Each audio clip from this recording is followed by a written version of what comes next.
हे डोकं मात्र चालवावं लागतं. मला वाटायचं या जगामधला सगळ्यात सैनीला नाव आहे हा किंग कोब्रा. पण नाही, माझ्यापेक्षा जहरीली नागिन आहे ही माझी बहीण कजरी.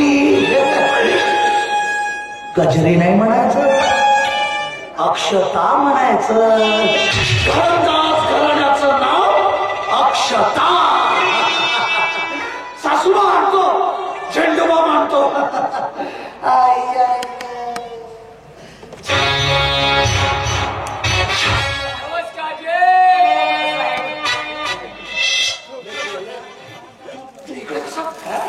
नाही, बऱ्याच दिवसापासून तुमचा पोटीवर पत्ता नाही आहे. रुद्रा सांगत होता मोठ्या बंगल्यात राहायचं म्हणून कोबरा साऱ्या. वा वा वा.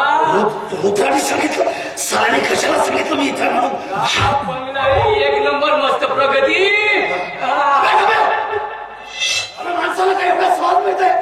खूप मेहनत करावी लागते तेव्हा कुठं हा असा बंगला मिळतो माणसाला. बरोबर आहे कोबरा साहेब, पण जरा सांभाळून म्हणजे उंच बंगल्याच्या पायऱ्या मोठ्या खतरनाक. एखाद्या दिवशी एखाद्या पायरून घसरून पडल्या चेंडा मेंढा होईल. हा कोबरा अख्ख्या जगाला घाबरवतो आणि तू मला घाबरवतो काय? घाबरवत नाही साहेब, पण म्हणजे आता सोनं पिवळं झालं असेल नाही, मस्त डबल कमाई. तुला काय वाटतं त्या कजरीला मी करणला विकलं? अरे विकलं नाही, त्या करणनी कजरी बरोबर लग्न केलं. त्या करणनी कजरी बरोबर लग्न केलं म्हणून कजरी या घरात आली. कजरी या घरात आली म्हणून मी तिच्या पाठीमागे या घरात आलो. आणि तसंही त्या कजरीला कुठून तरी उचलून आणलं असेल, नाही तर चोरून आणलं असेल आणि मग ठेवलं असेल माझ्या हातात.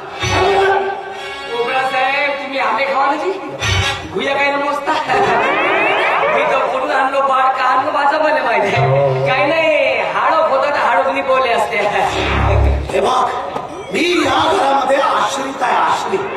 आणि मी या घरात आश्रित असल्यामुळे माझ्याकडे पैसे नाही. पैसे नाही, अजिबात नाही. बरोबर आहे. तुम्ही विसरता कोबरा साहेब, या खेळातला डाव तुमचा आहे, त्या डावातला धागा मात्र याचा घ्यायचा आहे. तू एक गोष्ट विसरतोयस, त्या धाग्यातली सुई मी आहे. अशासाठी टोचेला आयुष्य माझ्याकडे पैसे नाही जात आहे.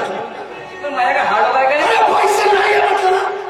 चिडता काय नाही माझ्याकडे पैसे. बरं तरी तुमच्याकडे हाडो काय माझ्याकडे हाडो काय झाला आता.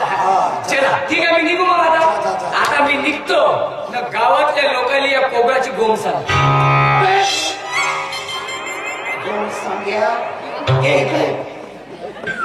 येतो, पैसे असतील डबल द्या यावेळेस. डबल 2 सुया देऊ का? डबल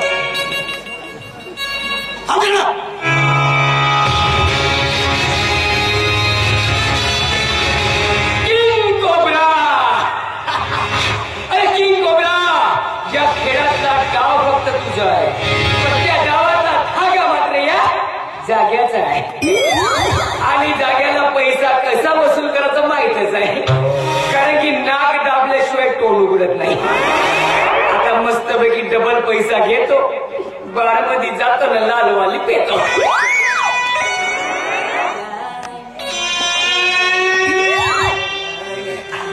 पैसे उरले होते माझ्याकडे. डबल आहेत ना, आता मोजायची काही गरज आहे का? आधी कमी लागते. अरे कमी कशी राहणार आहे?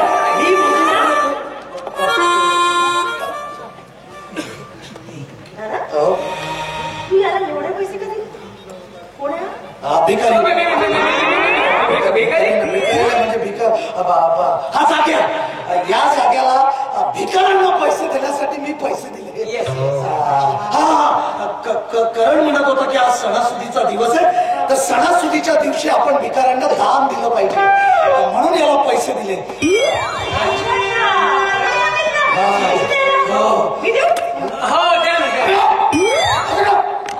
आता मी एवढे पैसे दिलेत ना, ते पैसे आपल्यालाच ठेव, कामात येतील. तू एक काम कर, रस्त्याला जोही भिकारी दिसेल ना त्याला पैसे देत जा. प्रत्येकी 100. कशाला? 200 दे ना. प्रत्येकी 200. 250 दे, 300, 500 दे. 600. तुला करणने सांगितलं का याला पैसे द्यायला? हो, करणनेच सांगितलं होतं. अरे करणने सांगितलंच होतं, तर तेवढेच पैसे दे. जास्त द्यायला पाहिजे होते ना.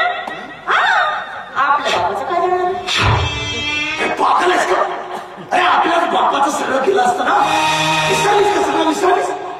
अरे या घरात आपण एक नाटक करतोय, नाटक. आणि या नाटकातला प्यादा जो आहे तो तुझा नवरा आहे. आणि त्याला असं आपण मुठीत घेतलाय आणि मुठीत घेऊन त्या दिवशी त्याच्या बापाला बहिणीला त्या घराच्या बाहेर काढलं. आता उरली ती म्हातारडी. एकदा का ती म्हातारडी त्या घराच्या बाहेर गेली का मग ही संपूर्ण प्रॉपर्टी आपली होणार आणि मी होणार त्याचा राजा.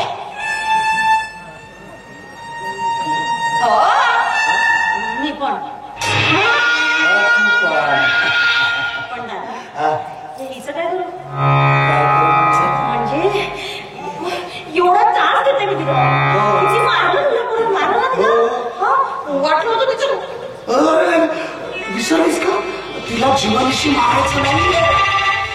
मारायचं नाही पण मी हे सगळं केल्याशिवाय ती घाबरणार नाही ना. आणि घाबरलीच नाही तर मग घर सोडून जाईल कशी. आणि ती घर सोडून जावी यासाठी हे सगळं करते नाही.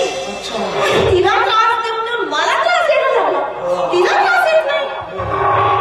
म्हातारी घर सोडून केव्हा जाईल माहिती नाही.